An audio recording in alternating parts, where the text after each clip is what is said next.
Well, let's get started. First, we will start from the basic controls section. Here, if the display left fire button option is set to disable, you have completely disabled the left fire button, and you cannot have this button in either no scope mode or scope mode. If you set this option to scope on, then this button will only be active when you are in scope mode, and it will be inactive in no scope mode. And if you set it to always on, then you can have this fire button in both no scope mode and scope mode. So the best setting is always on. In this section, set these two options to tap as well, because that is both the default setting, and changing them makes the game harder, not better. Go to the scope settings section. Here, if you set the scope mode option to hold, then you can stay in zoom mode as long as your finger is holding on the zoom option on the screen. And as soon as you remove your finger, you exit zoom mode. If you set this option to mixed mode, then you can have both tap and hold. Before 1 second, it works as tap, and after 1 second, it works as hold. Meaning, if your finger stays on the zoom option for more than 1 second, hold mode becomes active, and as soon as you remove your finger, you exit zoom mode. If you play with 2 or 3 fingers, mixed mode is good for you. And if you play with more than 4 fingers, hold mode is better for you. Right below this option, we have the camera rotation while ADS option. If this is set to on, then the zoom option moves with touch, meaning if your finger is on the zoom option and you move it in a direction, your aim also moves. If you are a non-gyro player, set this to on, but if you are a gyro player, set this to off. In that case, the zoom option aim will not move with touch, and you can control your aim more easily. Below that, we have the quick switch scope option, and set this to on. This way, you can switch the desired scope on your weapon directly from the screen very quickly.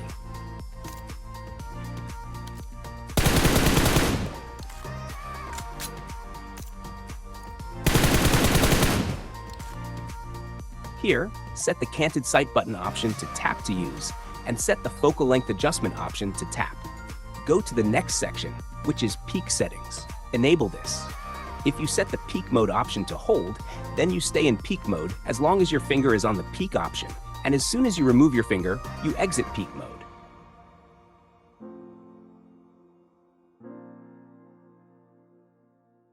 If you set this to mixed mode, then you have both tap mode and hold mode, exactly like what I explained earlier about scope. Hold is good for players who use 4 fingers or more, and for players using fewer than 4 fingers, mixed is better. Set peak and open scope to off.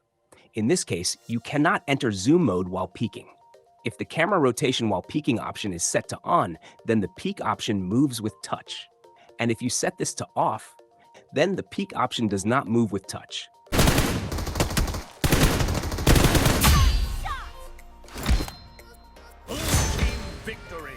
If you are a gyro player, set this to off, but if you are a non-gyro player, set this to on. Let's move on to the settings of the next section, which is advanced settings. Here, I won't talk at all about the things that should stay on default, and I'll directly go to the things that are useful and that you really need to know. First, if the headshot sound effect option is set to off, then when you shoot the enemy in the head, the special sound effect will not play. And in this situation, you won't know how much damage the enemy has taken. So definitely set this option to on. This way, you know whether the enemy is heavily damaged or not, so you can rush them. Headshots usually deal 2 or 3 times more damage compared to other body parts. Set the firing mode button display option to separate. In this mode, you can separate the option that changes the weapon between automatic and single fire. You can easily place it somewhere far from your fingers so your weapon does not accidentally switch to single fire sometimes. This can sometimes get you killed. Set jump, climb to separate. In this case, you will have 2 jump options. This one is for climbing walls, and its use is for peeking over walls and shooting from above walls. If you set the merge crouch and prone option to on, then you will no longer have the prone option separately, and it gets combined with the crouch option, and only by holding the crouch option can you go into prone mode. It's better to keep this disabled, and I explained my point because I thought maybe some of you were using it.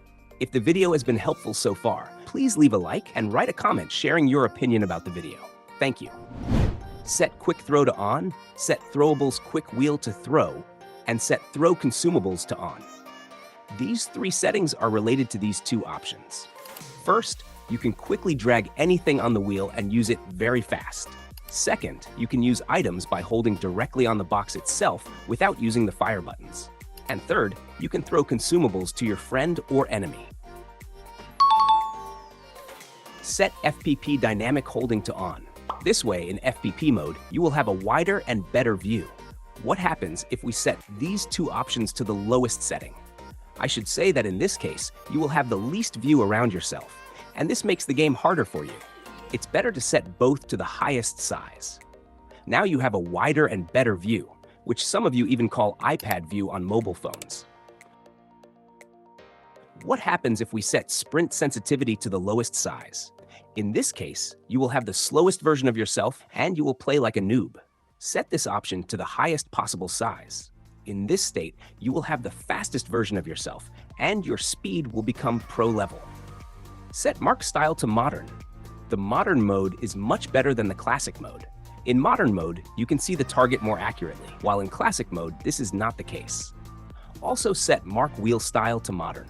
In modern mode, this also gives you many advantages, including being able to open your mic very quickly, speak, and in less than 1 second, drag the mark down and mute your mic.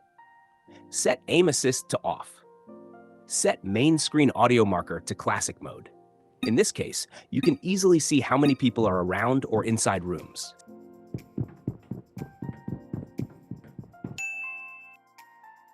Set continuously use bandages to on. Set block sight warning to off. In this case, your aim will not get blocked. And leave the rest of the settings in this section on their default states. Try to always use the right side controller. Set your aim scope colors and settings like this because you have a better view. Set your graphics like this.